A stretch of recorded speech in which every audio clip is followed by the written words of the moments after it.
Pour être très franc, je n'étais pas du tout inquiet sur le résultat du vote, parce que je crois que le président Macky Sall avait préparé cette élection très sérieusement, et puis il s'est donné l'énergie qu'il a dépensée pour aller au-devant du pays, un peu comme il l'avait fait en 2012, hein, pour sillonner complètement. Donc je pense qu'il devait gagner, y compris au premier tour. Mais je pensais qu'il allait gagner de 52, 53, alors 58, c'est un score important. Donc je pense que les gens lui ont, disons, donné une chance pour continuer ce qu'il a commencé. Beaucoup de populations veulent avoir des réalisations parce que d'autres les ont eues. Vous comprenez? Donc il y avait ça qui a vraiment été mis à son crédit. Ensuite, nous, je suis dans un groupe de jeunes, enfin de cadres et de jeunes qui sont tous des politiques, mais qui sont des cadres. On a regardé les programmes. Il avait quand même un programme qui était extrêmement bien articulé et surtout qui était chiffré. Voilà. C'était la grande différence avec les autres, qui étaient des programmes de bonnes intentions, je ne dis pas le contraire, mais techniquement, le sien était très très bien présenté et c'était crédible, je veux dire. Donc même si on n'est pas de son côté, on devait reconnaître qu'il avait fait un travail de préparation avec une vision pour le prochain mandat. Donc ça, c'était bien. Alors maintenant, quelles leçons tirer du scrutin? Moi, je pense qu'il y en a beaucoup, mais disons que ce que je retiendrai, c'est d'abord la forte participation. C'est un bon taux. D'aucuns disent que ça fait très longtemps qu'on n'a pas eu ce taux-là. Avec beaucoup de jeunes, c'est un bon signe. Parce que moi qui vous parle, j'ai voté assez tard dans ma vie. Parce qu'on ne s'intéressait pas au vote, on n'y croyait pas. Donc les gens croient à leur bulletin de vote et c'est une bonne chose. Maintenant, ce que ça veut dire, c'est qu'il faut que dans le prochain mandat, on tienne compte de cette volonté des jeunes d'être dans le jeu démocratique et civique et qu'on s'investisse avec eux dans ce qu'ils attendent pour ce mandat. Alors maintenant, d'autres choses qui sont peut-être moins positives à mes yeux, c'est ce qui vous concerne, vous les hommes des médias, on vous a beaucoup critiqué, soit de façon directe, soit de façon indirecte, en vous soupçonnant d'avoir des partis pris, tout ça. Je pense que c'est injuste. C'est injuste parce qu'on oublie que c'est vous, quand même, la presse qui avez permis la première alternance en 2000, avec votre présence active dans le processus, qu'ensuite, dans la vie démocratique, vous jouez un rôle constant, quotidien, et que ça, vous le faites sans qu'on vous le demande, donc vous n'êtes pas soupçonnable d'être orienté. Et puis ensuite, je trouve que c'est vraiment exagéré de dire que vous êtes avec tel ou tel candidat, parce que simplement vous avez rendu compte de ce qu'il a dit. Je pense que c'était pas juste. La seconde chose également qui m'a frappé, mais qui m'inquiète un peu, c'est lorsqu'on a voulu impliquer presque de manière directe et frontale les chefs religieux dans les choix des candidats. Je n'aime pas ça d'une façon générale, et encore moins quand c'est aussi disons, ouvertement sous-entendu. Je crois que les chefs religieux ont une mission de régulateur social, point. On veut les entraîner dans une prise de position partisane ou électorale pour un individu. Je crois que ce n'est pas vrai. Et que même s'ils avaient des préférences, ils ne les affichent pas. Alors je pense qu'il faut réfléchir, c'est une question très délicate, il faut réfléchir à un système dans lequel il deviendrait impossible de dire que parce que Touba a voté pour un tel, que la communauté mouride est pour un tel. Vous comprenez? Il faut mettre les chefs, les foyers religieux et les centres religieux à l'abri de cette manipulation-là. Sinon, ça vous fait des tensions interconfessionnelles. Et ça, c'est encore pire que ce que vous pouvez imaginer dans un pays. Donc, il faut qu'on y réfléchisse. Il faut avoir quelque chose qui sanctuarise, au sens propre du mot, les villes saintes. Voilà. Et que s'il y a un champ électoral, qu'elle soit mise à l'abri du champ électoral, mais que les politiciens fassent leur chose, qu'on ne puisse pas créer de confusion entre un vote qui a lieu à Touba et dire que c'était un vote mouride. Oui, qu'il y a lieu à Tuaron et que c'était un vote pour tout. Voilà. Ça, c'est mon point de vue. Je pense que tout le monde s'est comporté de façon extrêmement responsable, opposition comme pouvoir. Il n'y a pas eu de cris de joie, ni de protestations massives et violentes. Donc les gens ont accepté le résultat. La démocratie continue, elle sera encore plus forte. Je pense également que le prochain mandat devrait être pour le président l'occasion de continuer ce qu'il a commencé, c'est-à-dire la phase 2 du PSE. À ce propos, moi je pense que ce PSE actuel, tel qu'il est annoncé, tel qu'il est voulu, c'est peut-être pas celui-là qui sera réalisé et qui est vécu par les populations. Il faut que le PSE parle aux gens. il a un côté un peu trop technocratique dans sa formulation. Il lui manque un discours politique, un discours, j'appelle ça un narratif, c'est-à-dire ça raconte un futur, ça promet une nouvelle vie, ça vous annonce un nouveau Sénégal. Donc c'est ça qui manque, je crois, dans le discours du PSE. Et je pense que le président de s'y atteler, dans son ouvrage qui s'appelle Ligue, il y a déjà des choses comme ça qui commencent à germer. Et puis surtout, il faut qu'on se dise qu'on a des expériences de pays émergents dans le monde, Asie, Amérique latine, etc. Je ne vous cache pas qu'il y en a certaines que je n'en veux pas pour moi.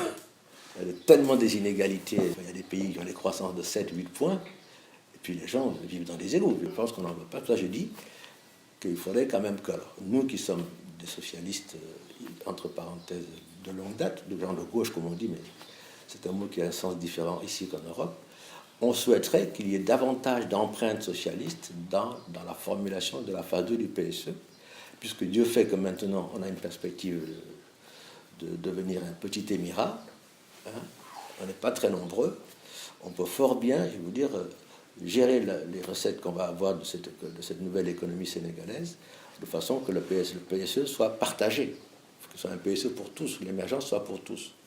Or, l'option libérale, si elle est trop marquée dans la mise en œuvre du PSE, c'est que vous aurez probablement un développement des inégalités sociales. Et ça, c'est quelque chose qui m'intéresse, qui me concerne beaucoup. Selon moi, on a fait reculer l'État dans l'économie depuis l'ajustement structurel à la demande des bailleurs de fonds pour nous permettre de sortir d'une crise des finances publiques. Parce que mauvaise gestion, on a dû en faire. On a même fermé les cinémas. Oui, bon. On accepte. On est sorti de là. Dieu merci, Diouf a été extrêmement rigoureux. On est sorti en 2000 en laissant les caisses de l'État pleines, mais avec plein de chômeurs partout dans les rues de Dakar et du Sénégal. Donc, mais ça, c'est fini. Aujourd'hui, on a le libéralisme qui, avec la mondialisation, a dit qu'il n'y a qu'un seul modèle, il n'y a qu'une seule voie, c'est la voie libérale. Moi, j'ai dit, OK, pour mettre en œuvre économiquement, on peut dire qu'il n'y a que le capitalisme. Maintenant, ce capitalisme-là, on peut le moduler. Et le seul instrument que je vois qui puisse moduler ce capitalisme, c'est l'État. Parce que les entreprises privées ont une logique d'entreprise privée, c'est de gagner des fruits de leurs investissements et de les garder pour elles. Enfin, je vois au sens où augmenter leurs revenus tant qu'ils peuvent. Je pense que dans nos sociétés, il faudrait qu'il y ait aujourd'hui un retour à un État qui sache investir bien, qui sache mieux gérer et qui ainsi peut accorder, si vous voulez, de l'attention aux couches les plus faibles de la société pour les intégrer dans la richesse et dans le processus de bénéficier du revenu du pétrole et du gaz et de tout ce que l'économie va avoir comme transformation importante. Et ça, je crois que c'est très important de parler de cet aspect des choses, parce que vous pouvez avoir une émergence à la sortie qui ne sera pas drôle pour tout le monde. Hein. Au Sénégal, nous avons un problème avec notre secteur privé. Il est certain que les expériences depuis l'époque de Babacar Ba, je ne sais pas si vous connaissez cette période-là, où on a tenté de faire une bourgeoisie nationale en accordant des prêts par la Banque de l'État, etc., pour que les gens se lancent. Donc, il y a eu très peu de réussite. Bon, mais ce n'est pas grave, l'expérience a eu lieu. Ensuite, on a fermé avec l'ajustement structurel. Maintenant, on a recommencé avec les libéraux pour donner des chances à des hommes d'affaires sénégalais de devenir des acteurs de l'économie. Mais il y a beaucoup de candidats, mais il y a très peu de réussite dans cette politique-là. Il faut qu'on ait quand même conscience que si ça ne marche pas avec cette formule, il faut que l'État se substitue quand il faut dans ces secteurs comme acteur économique. Alors non, je ne pense pas. Je pense que d'abord, je connais bien Ousmane Tanor, il est très organisé, il peut très bien gérer à la fois le calendrier, l'agenda du Haut Conseil et également l'agenda du parti.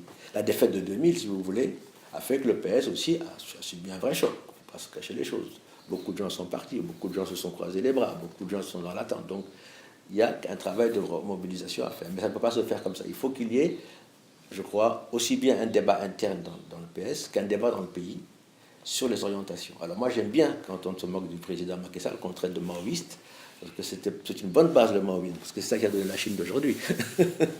Donc j'aimerais bien que le Sénégal soit aussi dynamique économiquement que la Chine de Mao. Mais cela dit, il faut qu'on se mette d'accord. Voilà. Quel sens on va donner à cet avenir? On peut dire qu'on laisse faire. Bon. Si vous laissez faire, la mondialisation, c'est la loi du plus fort. Vous allez avoir des capitalistes étrangers qui vont s'associer avec des capitalistes sénégalais et ils vont faire le fric, entre guillemets, et puis nous, on n'aura rien.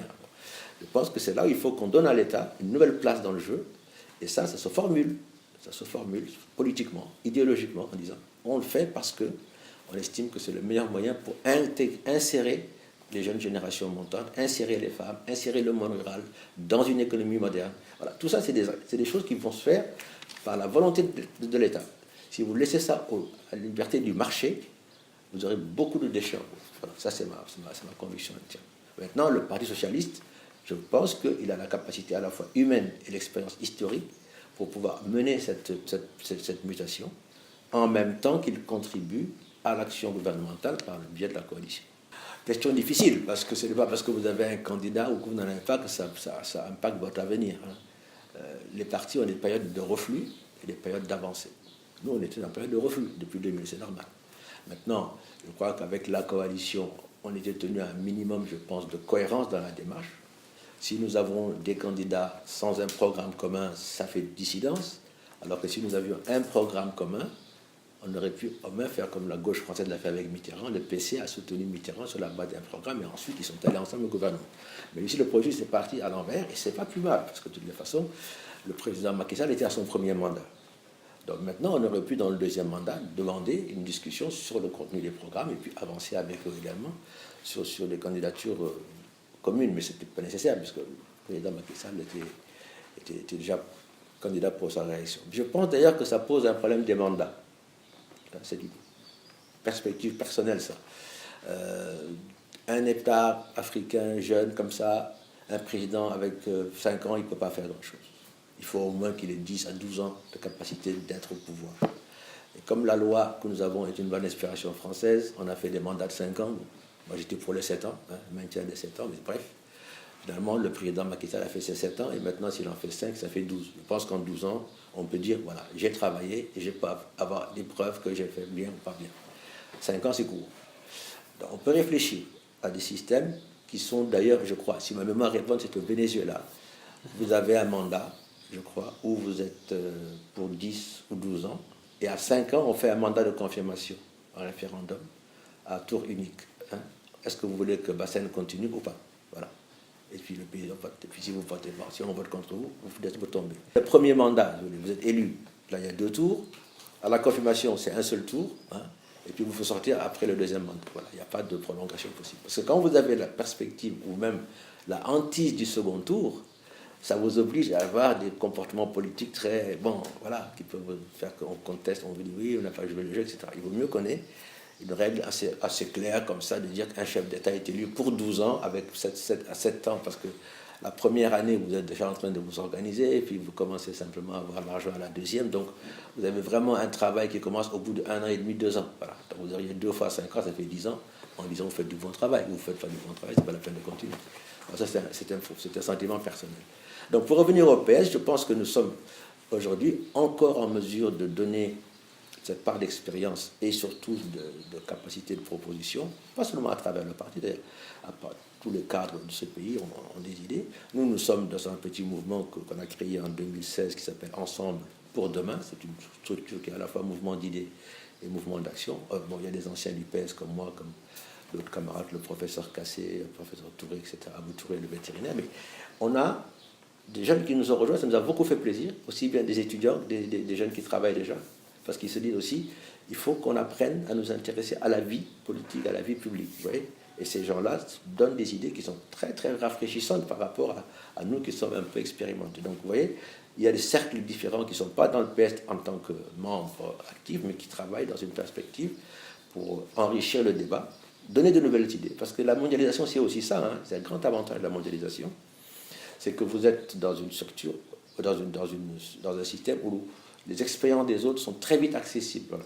Donc on est très informé de ce qui se passe ailleurs. Et il y a de bonnes expériences, il y a de mauvaises, on peut éviter les mauvaises. Je veux dire, aujourd'hui, c'est pas très compliqué.